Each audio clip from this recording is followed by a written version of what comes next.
भगवान श्री कृष्ण जब माता देवकी और पिता वसुदेव को कंस के चंगुल से छुड़ाने गए, तब उनकी उम्र 14 वर्ष थी। उनकी माता ने उनसे पूछा कि बेटा तुम तो भगवान हो, तो तुम हमें पहले ही कंस के चंगुल से छुड़ा सकते थे, इतनी देर क्यों कर दी? तो कृष्ण जी ने कहा, माता क्या पिछले जन्म में आपने मुझे 14 वर्ष का वनवास नहीं दिया था?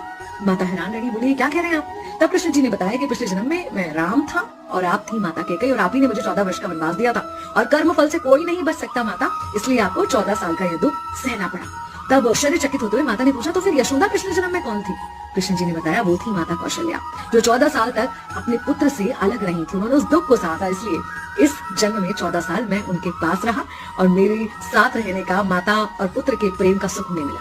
कहने का मतलब यह है कि कर्म फल से ना उस युग में कोई बचा था, ना आज कोई बचेगा।